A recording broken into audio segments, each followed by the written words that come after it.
सिरजनहार दिवाकर नमो नमो। हे सूर्य प्रभाकर नमो नमो। आदित्य विभाकर नमो नमो। हे भानुतिमिरहर नमो नमो। हे रवि भुवनेश्वर नमो नमो।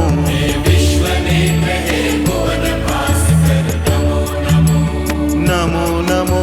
सृष्टि के सिरजनहार दिवाकर नमो नमो। ओम सूर्याय नमो नमः। ओम सूर्याय नमो नमः। ओम सूर्याय नमो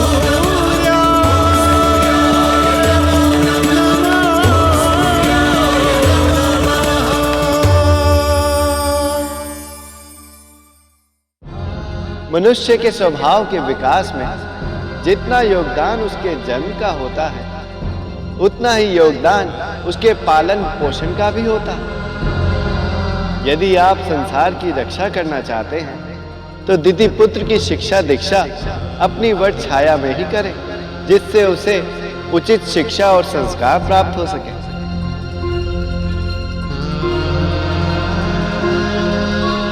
मुझे क्षमा कर दीजिए मुनिवर, आपके चेतावनी देने के पश्चात भी अपनी कर्तव्यता का पालन नहीं कर पाया। देवी दिति की दुष्टता के आगे पराजित हो गया मैं। नारायण नारायण। प्रणाम मुनिवर। आप दुखी क्यों हो रहे हैं ऋषिवर? आपने तो अपनी ओर से अपना कर्तव्य निभाने का भरसक प्रयास किया, किंतु होता वही है जो नियति चाहती है। हो सकता है आपकी इस असफलता में संसार की कोई भलाई छिपी हो।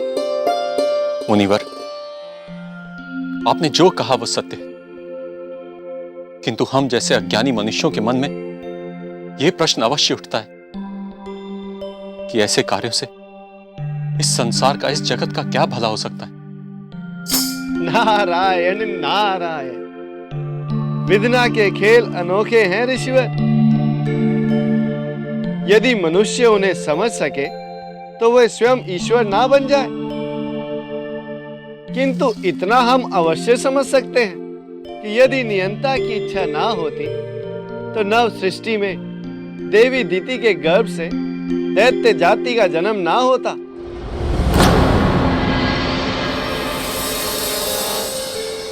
तो फिर नियंता की इच्छा पूरी होने पर तो हमें प्रसन्न होना चाहिए, और आप दुखी हो रहे हैं। प्रयत्न करूंगा कि दुखी ना रहूं। आप जैसे ज्ञानी से चर्चा करके मेरे मन की बहुत सी गुत्थियां सुलझ गई। तो फिर मुझे अनुमति दें ऋषिवर।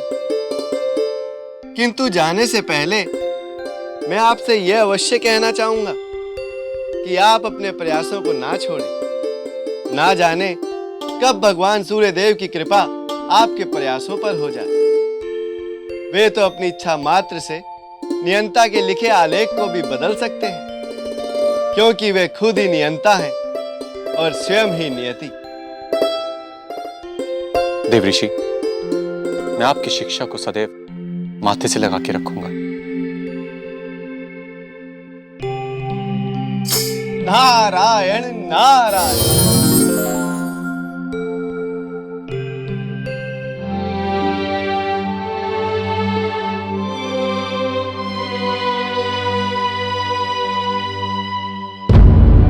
दिति ने आज सारी सीमाएं पार कर दी। अब भद्रता और अश्लीलता की कितना अहंकार भर गया उसके मन में। अपने पति का अपमान करने से भी नहीं चूकती वो तो, और वो भी ऋषिवर जैसे महान पुरुष का। कभी कभी तो हमें अपने आप से लज्जा होती है कि उसने हमारी कोख से जन्म लिया है। माँ, आप क्यों अपना मन दुखी कर रही हैं? ये घटनाएं ऐसी हैं जिन पर हमारा बस नहीं। हमें तो अपना कर्म करना चाहिए और प्रसन्न रहना चाहिए। नारायण नारायण।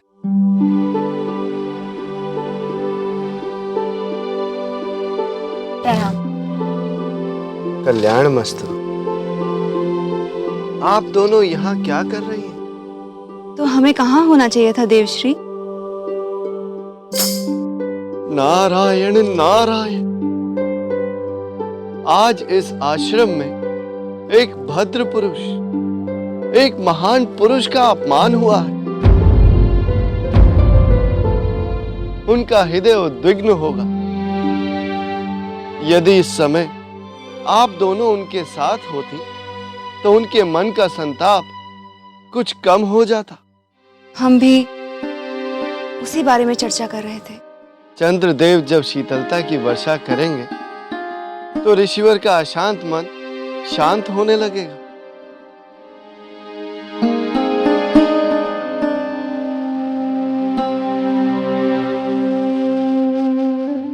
किंतु आज चंद्रदेव हैं कहाँ? स्वामी, कहाँ चले गए हैं आप? मुझसे कौन सी भूल हो गई कि आप मुझे बिना कुछ कहे ही चले गए हैं?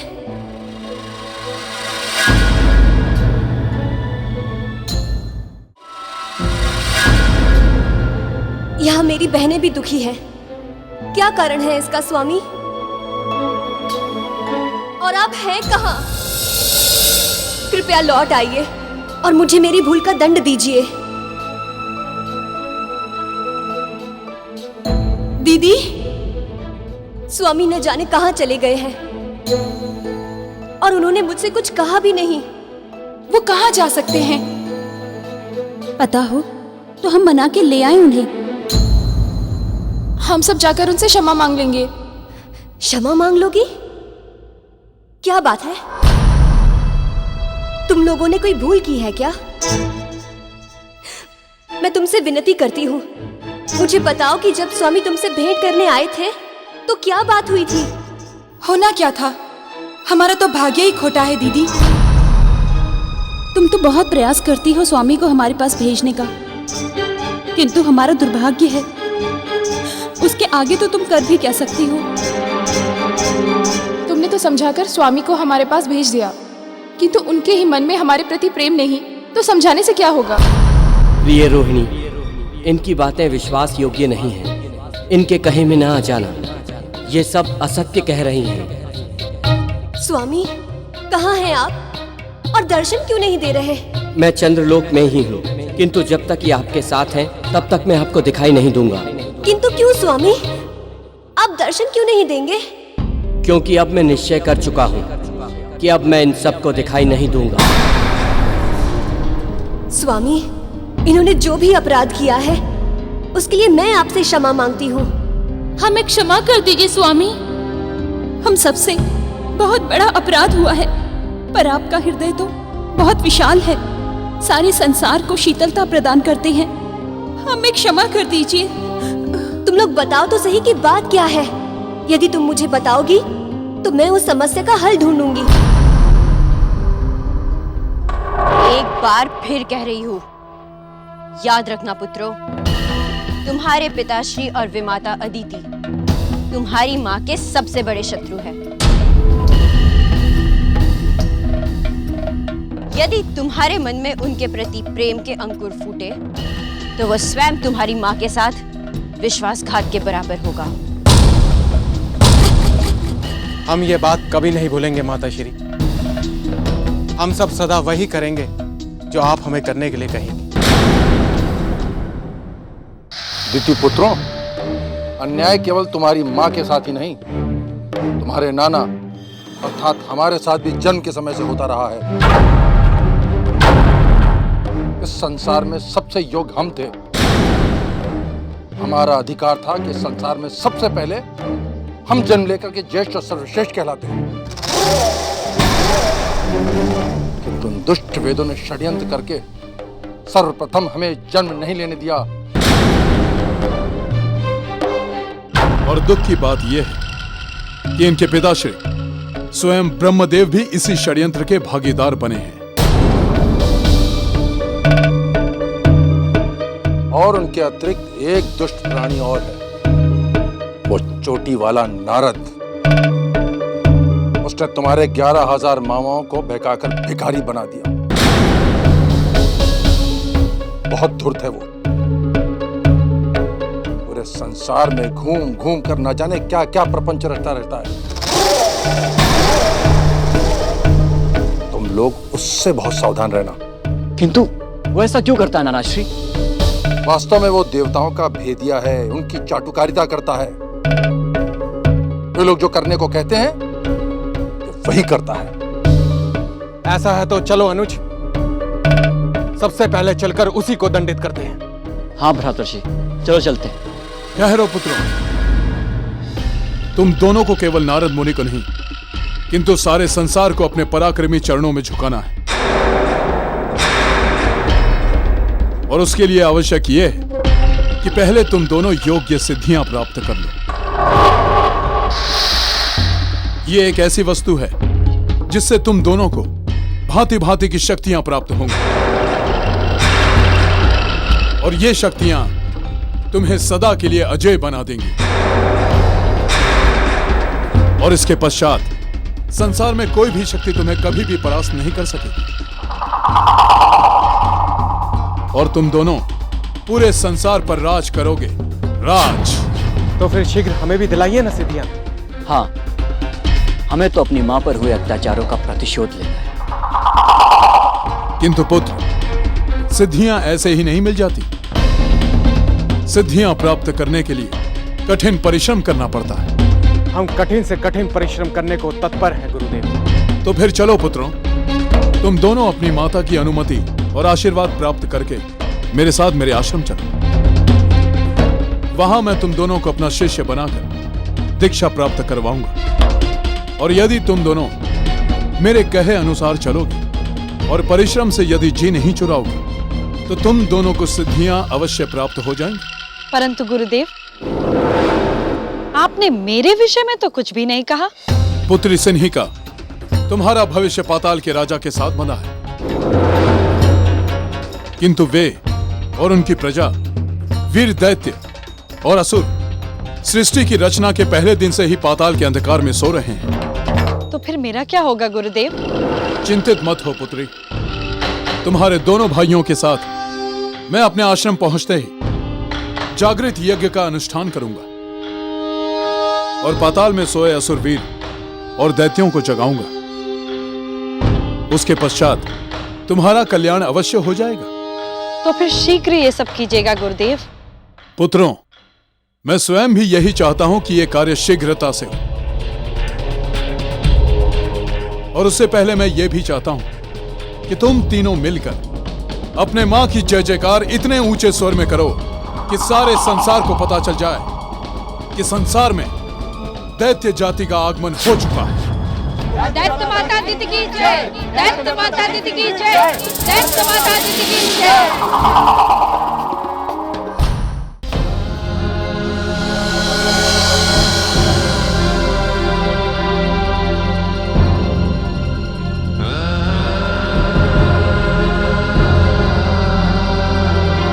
ऋषिवर, अब हमें आज्ञा दीजिए माता श्री।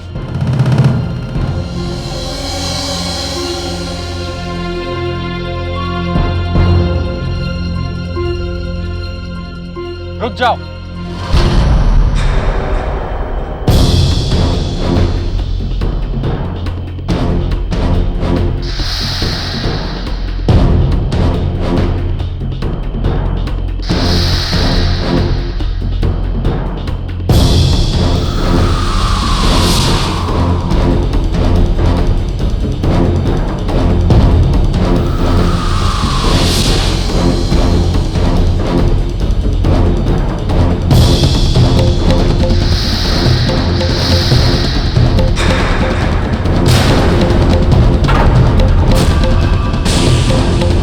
हिरण्यकश्यप और हिरण्याक्ष को लेकर कहां जा रहे हैं? ऋषि कश्यप। ऋषिवर, ऋषिवर, ऋषिवर, ऋषिवर, ऋषिवर, ऋषिवर।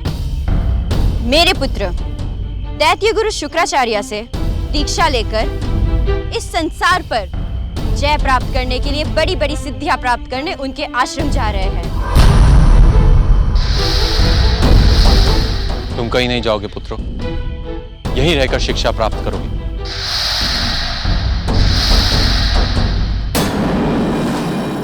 तुम्हारे पिताश्री ठीक कह रहे हैं। दूर दूर से विद्यार्थी तुम्हारे पिता से शिक्षा प्राप्त करने के लिए यहाँ आते हैं और तुम लोग शिक्षा प्राप्त करने के लिए कहीं और जाओगे। देवी वीरनी, लगता है आप हर किसी की बात के बीच में ना बोलें, आपके हृदय में शूल उठने लगता है। ये दोनों हमारी प्रिय पुत्री दिति के पुत्र हैं। इसने जो भी निर्णय लिया होगा इनकी भलाई के लिए लिया होगा। आप क्यों उनके निर्णय पर प्रश्न खड़ा कर रही हैं? बोलिए।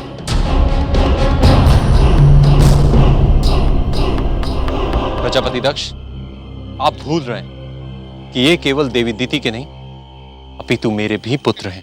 मैं आपसे पहले भी कह चुकी हूँ ऋषिवर, मेरी संतानों पर आपका कोई अधिकार नहीं। और याद रखिएगा, मेरे निर्णय में हस्तक्षेप करना आपके हित में नहीं होगा।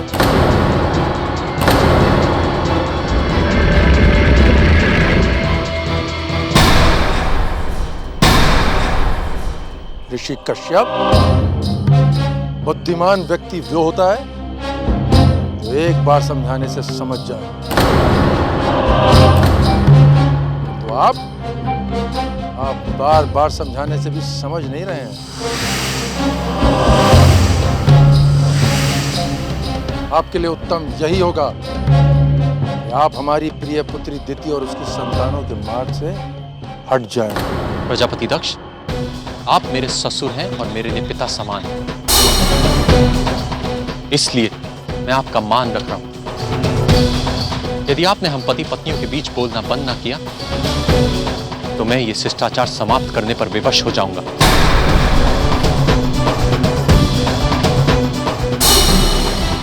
और आप देवी दिति, केवल आपके कहने से इन पर से मेरा अधिकार समाप्त नहीं हो जाता। ये मेरी संतानें हैं और रहेंगी, और इनके विषय में मुझे निर्णय लेने का पूरा अधिकार है। हम जानते हैं आपने हमारी माता पे बहुत अत्याचार किए, किंतु अब हम उन्हें दुख के आंसू नहीं बहाने देंगे। आज के बाद हमारी माता की आंखों में आंसू नहीं, बल्कि उनके शत्रुओं की आंखों में आंसू होंगे। माताश्री, ऐसे दो पुत्रों के होते हुए आपको किसी से हार मानने की आवश्यकता नहीं, और यदि आवश्यक हुआ तो मैं भी आपकी रक्षा के लिए प्रस्तुत हूं। क्योंकि ऋषि, तुम्हारे अत्याचार के दिन अब समाप्त हुए। अब यदि अपनी कुशलता चाहते हो तो यहां से चलते दिखाई दो।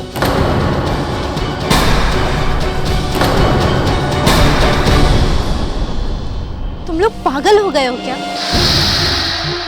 जिसका अपमान तुम लोग कर रहे हो वो कोई पराये नहीं, तुम्हारे पूजनीय पिताश्री हैं। हम नहीं जानते किसी पिता विता को, हम केवल और केवल अपनी माता की संतान हैं। यदि आप इनकी इतनी शुभचिंतक हैं तो आप ही इन्हें समझा दीजिए कि हमारे मार्ग से हट जाए, अन्यथा आज कोई अनहोनी हो जाए।